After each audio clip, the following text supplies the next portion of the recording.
এবার উম্মে সুলাইমকে ডাক দিয়ে বললেন, সুলাইম তুমি কেন তোমার স্বামীকে সাথে সাথে তোমার সন্তানের মৃত্যুর কথা বলো নাই? ডাক দিয়া কই, ইয়া রাসূলুল্লাহ আপনার শিক্ষা, ইন্নাল্লাহা মা'আস সাবিরিন, নিশ্চয়ই ধৈর্যধারীদের সাথে আল্লাহ আছে না নাই? জোরে কোন আছে না নাই? বন্ধুরে আমার, সাহাবী উম্মে সুলাইম রাদিয়াল্লাহু তাআলা আনহা ডাক দিয়া কই, ইয়া রাসূলুল্লাহ আমার স্বামী বহুদিন পর বাড়িতে এসেছে, তার মনের একটা ইচ্ছা স্ত্রীর প্রতি মহাব্বত ভালোবাসা থাকার দরকার আছে না নাই? হুজুর আমার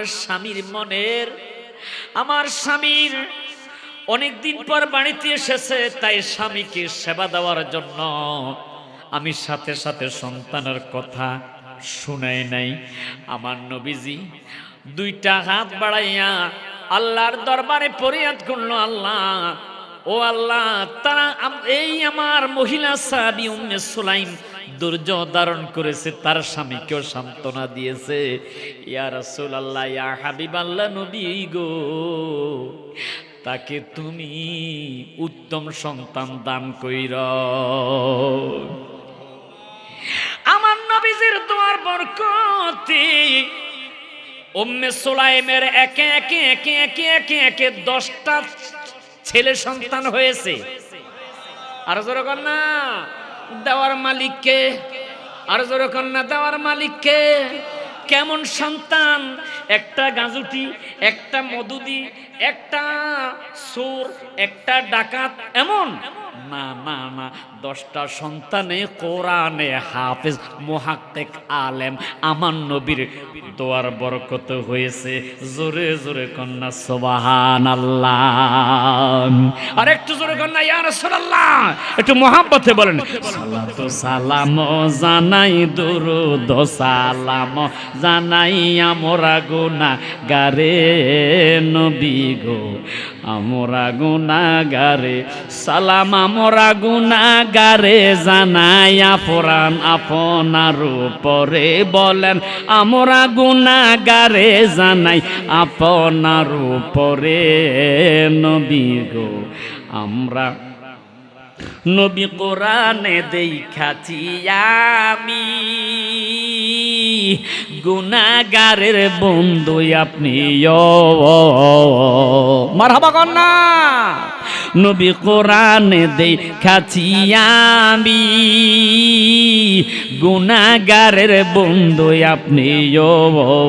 পিলায়েন কাউসারের পানি, পিলায়েন কাউসারের পানি ময়দানে হাসরে নবী গো, আমরা গুনাহগারে সালাতু সালাম জানাই, দুরুদ সালাম জানাই আপনার উপরে নবী গো, আমরা গুনাহগারে। জোরে সোরে কন্যা সুবহানাল্লাহ। এই উম্মে সুলাইমের প্রথম স্বামীর সন্তান হযরতি আনাস ইবনে মালিক রাদিয়াল্লাহু তাআলা আনহু জুমার দিন মসজিদের পিছনে মরা খেজুর গাছ উস্তুনে হান্নানার থেকে গুনগুন গুনগুন করে কান্নার শব্দ আসতেছে। ডাক দিয়া কই, ইয়া রাসূলুল্লাহ, ইয়া হাবিবাল্লাহ, নবী গো, মরা খেজুর গাছের কান্না আসতেছে। সুবহানাল্লাহ। আর একটু জোরে কান্না সুবহানাল্লাহ।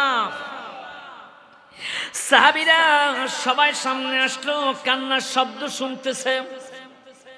নবী আমার মিম্বার থেকে নামলো, এবার উস্তুনে হান্নানার সামনে যাইয়া ওই উস্তুনে হান্নানার মধ্যে নবী চুমা খাইলেন। আহা, ইয়া রাসূলুল্লাহ, উস্তুনে হান্নানার মধ্যে নবী চুমা খাইলেন, তাকে জড়াইয়া ধরলেন। আমার নবীজির হাতের স্পর্শে, আমার নবীজির ছোঁয়া লাগার কারণে উস্তুনা হান্নানা জিন্দা হয়ে গেছে। আমার নবী ঘোষণা করলেন, এই উস্তুনে হান্নানাকে জান্নাতের মধ্যে গাছ লাগানো হবে, আর এই গাছের ফল ধরবে জান্নাতীরা। উস্তুনে হান্নানা গাছ থেকে ফল পেড়ে খাবে। জোরে সোরে কন্যা সুবহানাল্লাহ। আর একটু জোরে কন্যা ইয়া রাসূলুল্লাহ।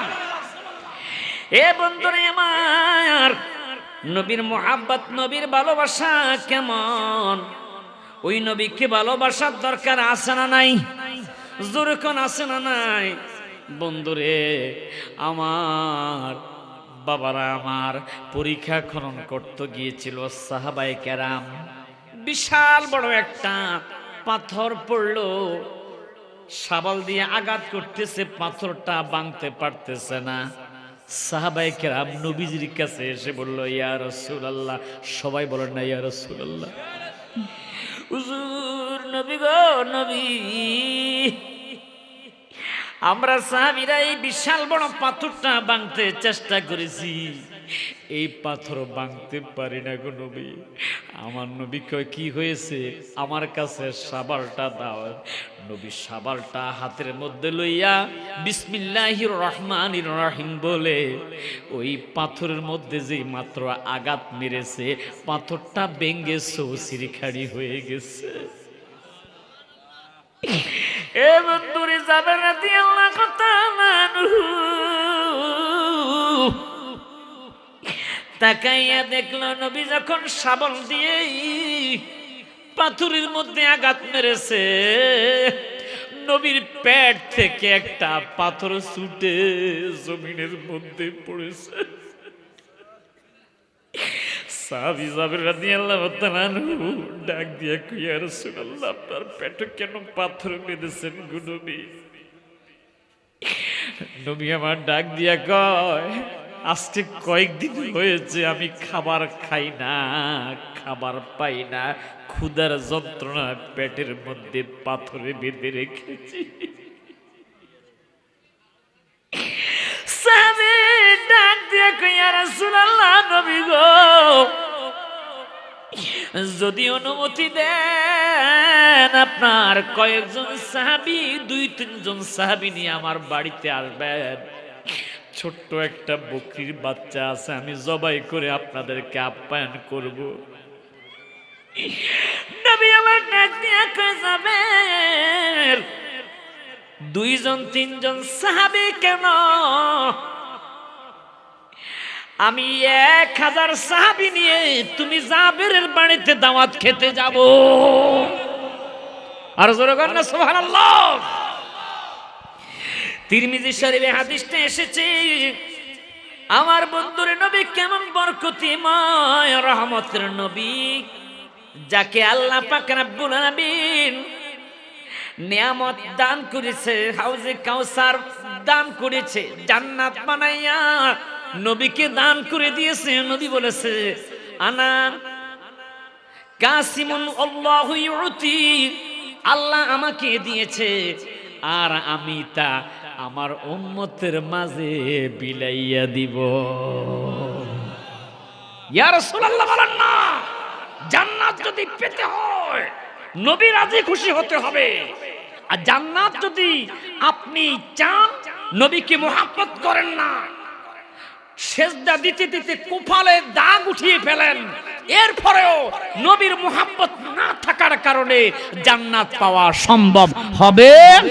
ওরে কপালে দাগ লাগাইয়া মুসল্লি সাজিয়া পরের হক নষ্ট করে রে, হইয়া রে মন সরল সারিয়া দিলের গরল, নামাজ রোজা বান্দা কর রে। কিরে বাবা, কষ্ট হচ্ছে আপনাদের? বলবো, একটু বলবো। কপালে দাগ লাগাইয়া মুসল্লি সাজিয়া, কপালে দাগ লাগাইয়া মুসল্লি সাজিয়া পরের হক নষ্ট করে রে, হইয়া রে মন সরল সারিয়া দিলের গরল, নামাজ রোজা বান্দা কর রে। তোমার থাকিলে কসুরি পাবি না মজুরি, ঠিক ঠিক, থাকিলে কসুরি পাবি না মজুরি, ওয়াইল দো জগে হবে বাড়ি রে, হইয়া রে মন সরল সারিয়া দিলের গরল, নামাজ রোজা বান্দা কর রে। ওরে পরের দনে লুবি হইলে এতিমকে ধাক্কা দিলে, নামাজে কিবা ফল হইবে রে, কথা কোন ঠিক না বেঠি আহা পরের দনে লুবি হইলে এতিমকে ধাক্কা দিলে নামাজে কিবা ফল হইবে রে গরিব দুঃখীর অনটনে কৃপা না হইলে পরে গরিব দুঃখীর অনটনে কৃপা না হইলে পরে না হইলে ব্যথার ব্যথি ব্যথারে হইয়া রে মন সরল সারিয়া দিলের গরল নামাজ রোজা বান্দা কর রে নবী বলে গেছে আল আমানাতু আহা মাগরামা ওয়াজ যাকাতু মাগরামা ওয়াল আমানাতু মাগরামা ওয়াজ যাকাতু মাগরামা এমন একটা যোগ আসবে আমানত খেয়ানত করবে যাকাত দেওয়া জরিমানা মনে করবে নবী কয় মনে করবা কিয়ামত তার বেশি দূরে নাই কিয়ামত অতি নিকটে এগুলা কিয়ামতের আলামতের সোগরা অত আল্লিমা লিগাইরিদ্দিন দিন ইসলাম এলম শিখবে কিন্তু ইসলামের কোনো কাজে লাগবে না এটা হলো কিয়ামতের আলামত আমার নবীজি বলে ওয়াজাহারাতিল আসওয়াতু ফিল মাসাজিদ মসজিদের মধ্যে সুরগুলো উচ্চ বাক্যে কথা বলবে এগুলা হলো কিয়ামতের ছোট ছোট আলামত আমার নবী বলে ওয়া আদনা সাদিকাহু বন্ধুকে আপন মনে করবে ওয়া আকসা আবাহু নিজের পিতাকে দূরে ঠেলে দিবে বর্তমানে এমন দেখা যায় কি যায় না কিয়া ওরে আমানতে খেয়ানত হইব রে ও ভাই কিয়ামতের আলামত আইব রে কথা কোন ঠিক ঠিক আমার বন্ধুরা গভীর মনোযোগ যেই কথাটা বলতেছিলাম বাবারে আমার সাহাবী হযরত জাবের রাদিয়াল্লাহু তাআলা আনহু ডাক দিয়া কই ইয়া রাসূলুল্লাহ আপনি যদি অনুমতি দেন আমি বাড়িতে যাব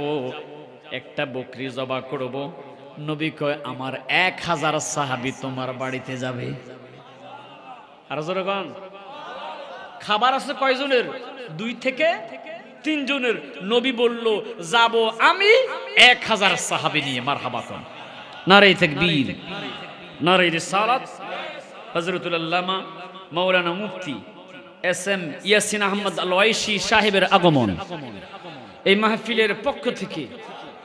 মাহফিলের পক্ষ থেকে একটু দুরূদ শরীফ পড়ে আল্লাহুম্মা সাল্লি